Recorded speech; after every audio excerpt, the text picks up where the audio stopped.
You're listening to BizQuik.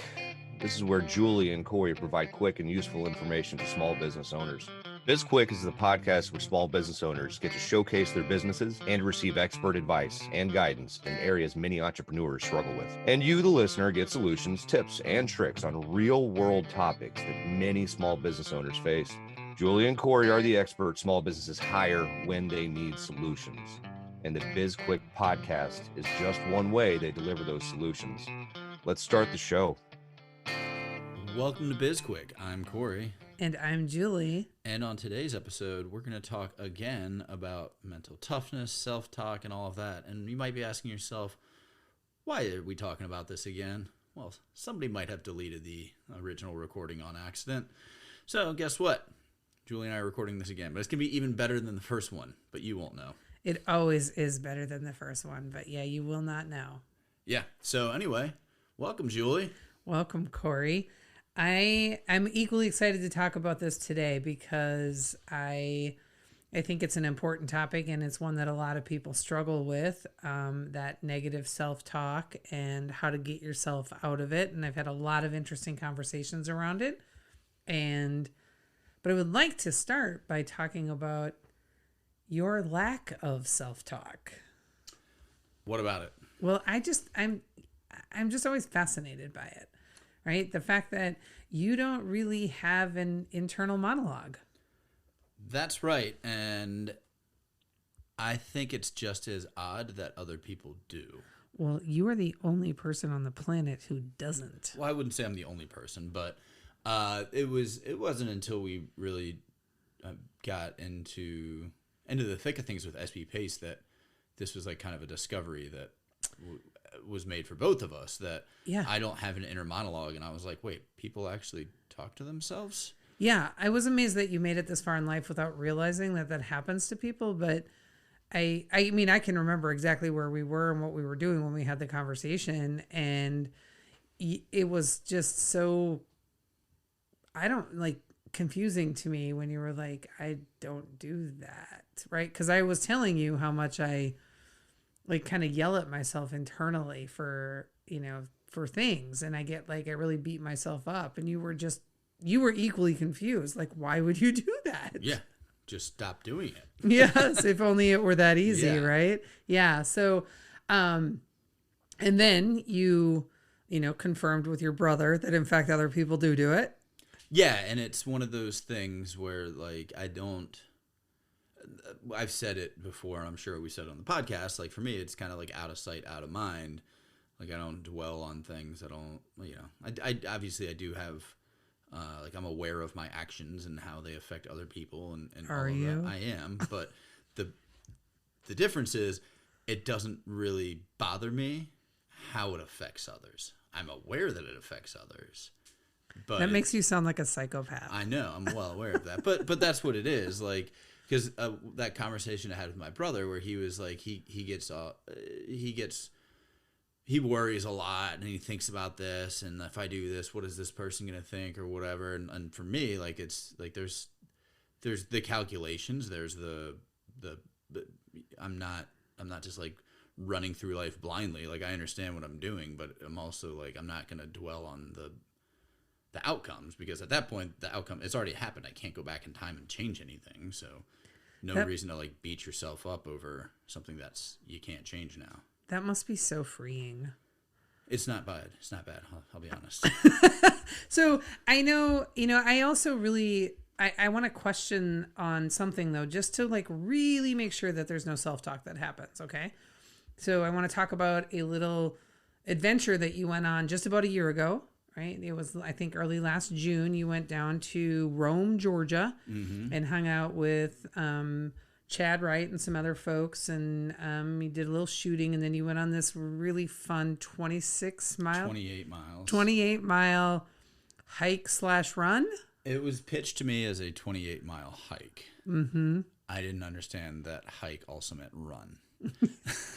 You were unprepared in many ways. Extremely unprepared. Yes. Yes. And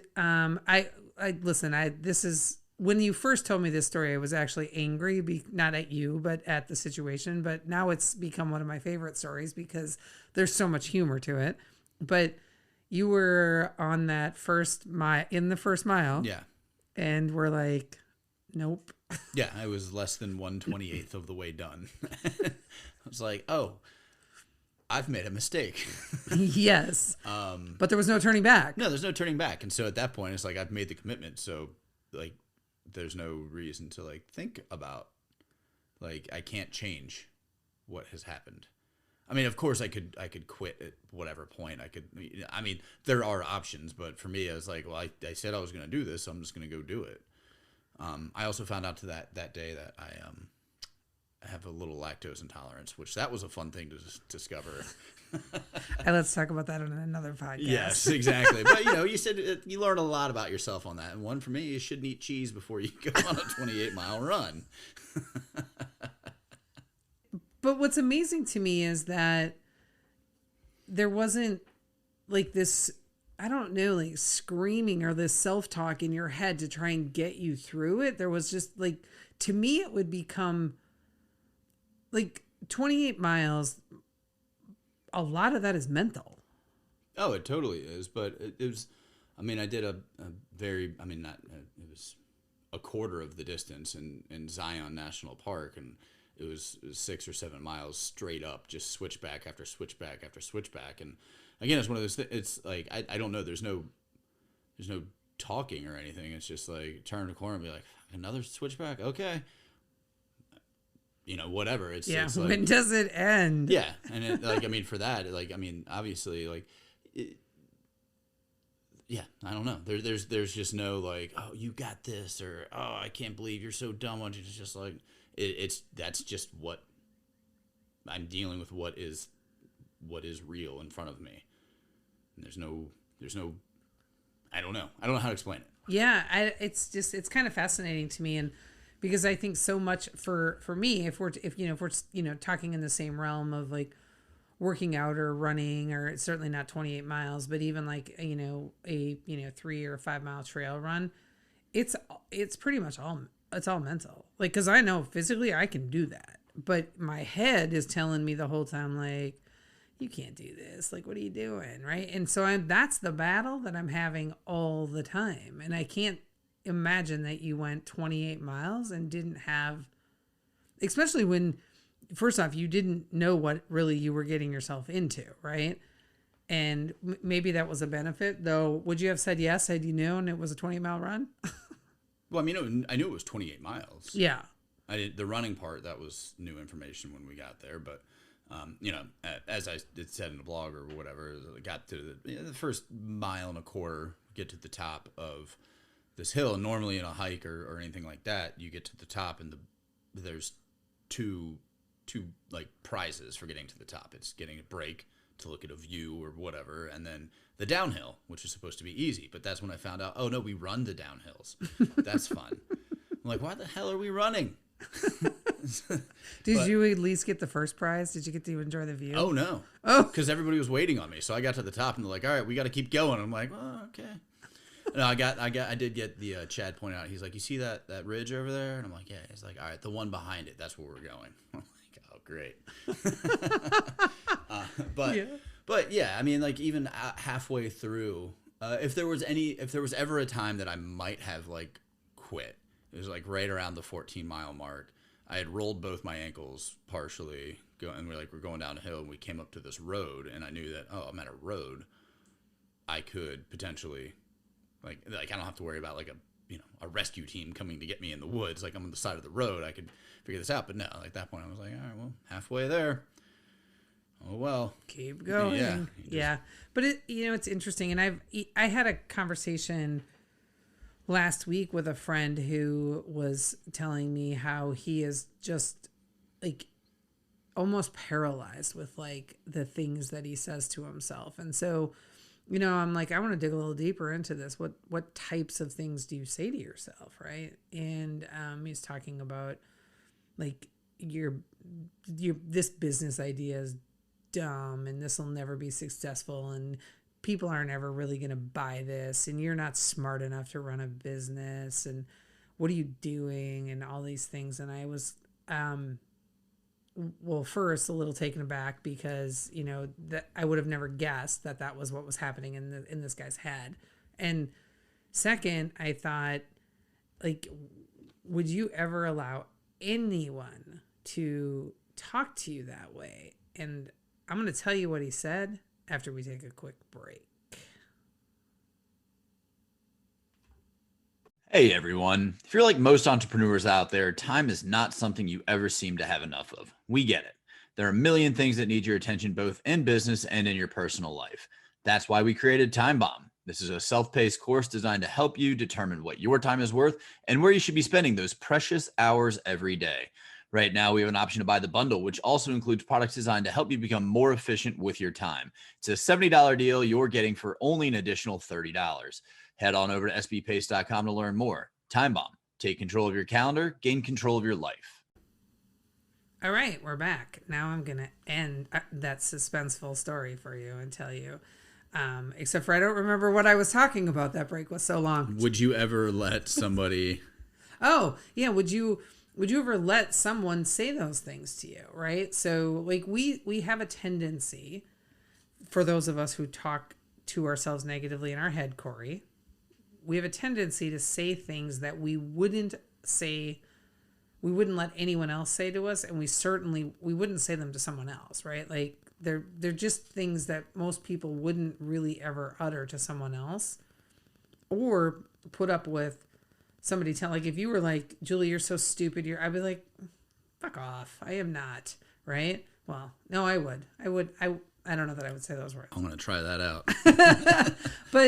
But I don't tend to tell myself that I'm stupid. I know there are things that I, need to work on in terms of like getting better at, but my point is this, like, we talk to ourselves in ways that we would never let anyone else do it.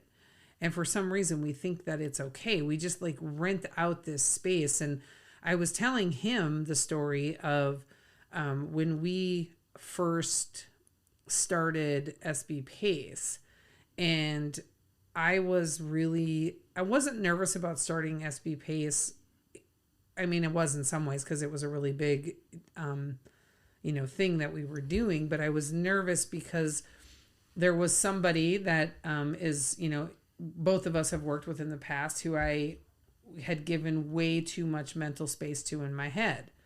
Not getting a name on our podcast, but I spent way too much time worrying about this person, like, checking on what I was doing on LinkedIn and all these things. And finally one day you were just like, why do you even care what this person thinks? Like, why do you care? Like, they're not even in your network anymore. And I'm like, you're right. Like, why do I care? Right. So I kind of needed that like push of like, you're being ridiculous about this. But when it happens in your own head, you don't have somebody to give you that push to say, like, why are you letting like your internal bully live rent free in your head like 24/7? I don't know why you let yourself have an internal bully. Well, right. I'm joking. I know, yeah. no, I know you are, but I mean, you wouldn't understand, right? Because you don't have one. Maybe it's because you have an external bully. No, you aren't a bully. I bully people. I know, that's what I'm saying. Oh, because I'm an external bully. Yes. Oh. Yes. Yeah, no. Yes. Maybe that's why you don't have an internal bully. No. Okay. No. Anyway, but I had given this friend some tips that I thought, I want to get your take on what you think of these, right? Okay. So one of the things that I asked him, when do you most kind of talk really negative to yourself? And he said what I strongly suspected was he does it in the morning. First wakes up and he's, thinking about his day and he's just beating himself up like relentlessly. And I said, okay, so in the morning when you get up for like 3 or 4 days, I'm like, I don't think you'll have to do it more frequently than this. Write down like all those like really shitty things that you're saying to yourself in your head, put them on paper, write them about yourself, write them. And I'm like, and then read them. And I'm like, I cannot help but think that will put a stop or at least minimize it. Right. And cause I thought if I was, if I read all these horrible things that I was saying about myself in my head, if I read them to myself out loud, it probably would make me double back and be like, whoa. His concern was that, well, first, what are your thoughts on that? I mean, I think that's a great idea because you're making this imaginary person in your head, but you're making it real. Like it's written down, like it's physical. It's something that you can grasp. It's not the same as somebody saying it to your face, but sure, I think that's a great way to it's like almost laughing at yourself, kind of. A little bit, but I think that when you... Well, the same idea of laughing at yourself. Like when you, like if you're walking on the sidewalk and you trip and you stumble or whatever, instead of getting pissed off, you're like, ah, idiot, and laugh and just keep going, you know? Yes. Okay. Yes. I would agree with that. His concern was that if he wrote it down and read it to himself, he would validate the feelings and make it worse. Okay. And then I was like, I guess I could see that. I hadn't really thought about it that way. I also, told him to start looking for some like pattern disruptors, right? So when you catch yourself doing it, and it's really hard at first to realize, like, you're doing it, but to like, it's almost like that meditation thing, right? Where you meditate and you can't start out meditating at 20 minutes. You got to start out meditating at like a minute, because meditation is hard because you're supposed to be without thought, right? You're supposed to focus on your breath. So I kind of gave the tip of start to notice when it happens and then put yourself into an activity or doing something, listening to something that like takes you out of that thought, right? So for me, if I'm going to do it, if I catch myself like talking trash to myself, which is ironic because I don't really talk trash to people. I mean, I tried talking trash to the DeGroff brothers the other day, and that failed every time I tried. So I don't do it. But if I catch myself doing it and then I turn on really loud music, like I'll stop instantly, and it takes me out of it, right? But the key is you have to catch yourself, and much like meditation, it's like building a muscle. You have to do it over and over and over time. Right?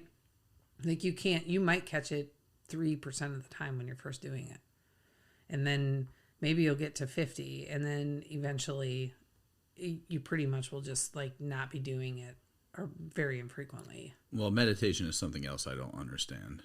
But maybe that's because I'm just in a meditative state all the time. Possibly. And then here's another thing that I find this works really well. This is going to be new information for you. You don't know that I do this. Okay. And I'm going to be very curious about your thoughts on it because I like to get your input on things. Sure. Hey, are you familiar with like frequency music? What can I call it? No. Okay. So now you have Spotify, right? Correct. Yeah. So I have Amazon Music. And when I go into listen to music, I can just do a search on, like, I'll put in like a genre or something. No, you can, but that's not what I do. I'll put in like, I've done some research and I've got some, I know all these frequencies, but I did some research for my friend while I was on the phone with him.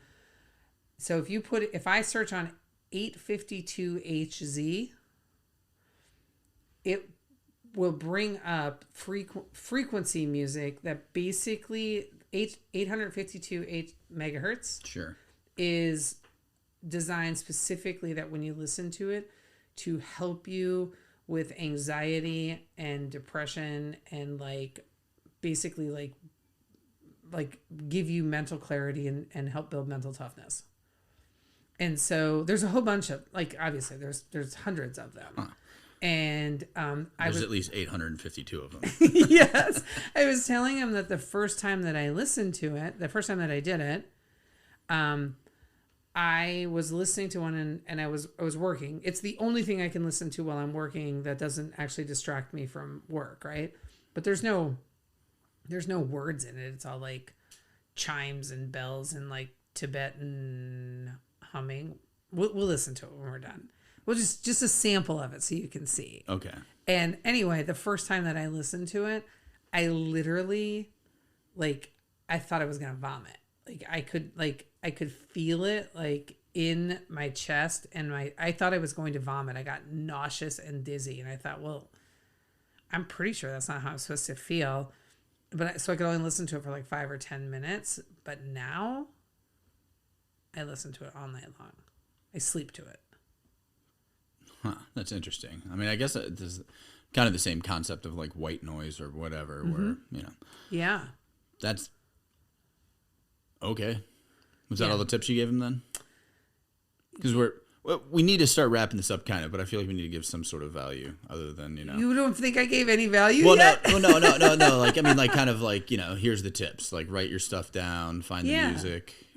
Pattern disruptor, okay, right? Yeah. Pattern disruptor is probably the biggest one, and that requires you to notice that you're doing it and just to be like more aware, right? I think the writing it down one, honestly, to me, that feels like the one that's going to help the fastest. But I also think that the frequency music is a big help. And there's a lot of websites that you can go and just kind of do a search on and find, because even if it's supposed to help, there's ones that help with like pain and all these different things. So it's just a very interesting concept. But yeah, I think from, overall, the whole, mental, like how we talk to ourselves is important, right? Because it says a lot about like how we present ourselves to the world, I think, right? Yeah. And I mean, I guess that's interesting. I don't know. I was gonna say I never thought about that, but I've never thought about any of this really. So I know, because you don't experience it. But it's I guess I don't know. I mean it's for me it's one of those things where I'm always like, I understand that actions have consequences and all of that, but it's I don't know. Like I guess maybe I still have that like 14-year-old kid jumping off a building mindset where it's like, yeah, you might break your leg when you land, but we'll figure that out when we get down there. Like I'm gonna do something and it's gonna be a little more calculated than jumping off a building. But it's like, well, if it fails, it fails. If I do well, I do well. Yeah, and I think it's possible to have both, that think about that externally, or like have that thought process, right? Okay, we're gonna launch a business, and if it fails, and we're gonna go do something else, and if it succeeds, then go us, like we're brilliant, right? But there's the whole entire path is filled with like decision points and micro wins and micro failures and massive failures and big wins. And all along the way, there are these opportunities where if you are someone who talks to yourself negatively, where you can beat yourself up and bully yourself. And I think, it's one of those situations where if you are the person who always has to stay busy, like if you can't sit down and rest, like you're running from something. And I think the depth to which you have, and again, I'm not a psychologist, right? Though I did spend a night at a Holiday Inn one time. Hold on.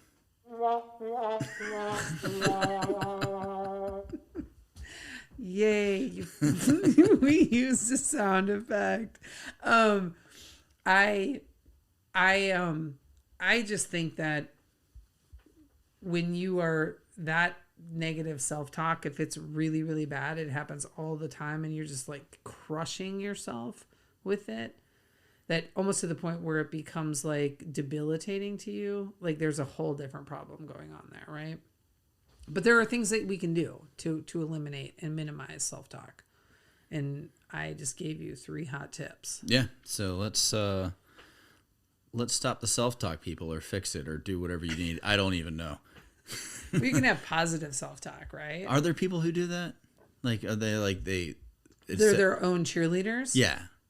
So like where you've got a bully like living inside of you, do people have cheerleaders living inside of them? I don't know. I honestly don't. I sometimes like I'm a cheerleader in my own head, right? But for the most part, like that's a really listen, the whole notion of like being an entrepreneur or, small business owner can be a very, very lonely path, right? And we say it all the time, it's a very hard path, it's difficult.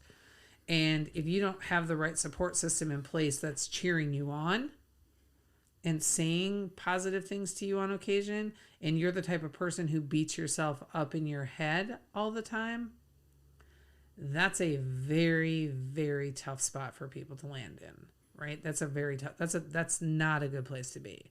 So you've got to either, if you don't have the network that's going to support you and tell you like, hey, thanks or great job or whatever it is, and you don't have the ability to tell yourself that, you got a long road in front of you.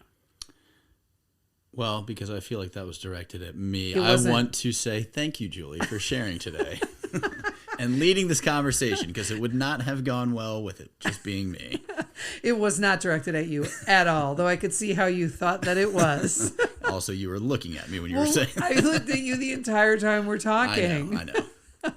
All right. But yeah, so thank you to our listeners, and you can find out about our business in our show notes. Sure. Maybe we'll drop a frequency in there. There you go. Maybe we can put Julie's frequency playlist. Oh, perfect. No, he's shaking his head. No, that's not happening, friends. All right, you can connect with us on social media. We are on LinkedIn, Twitter, Instagram, Facebook, and we have a YouTube channel. And gosh darn it, go subscribe to that YouTube channel. We're really trying to get to 1 million subscribers. That's our stretch goal. Our immediate help us to stop being losers goal is just to get to 100. Go help us. Also, you can reach us on sbpace.com.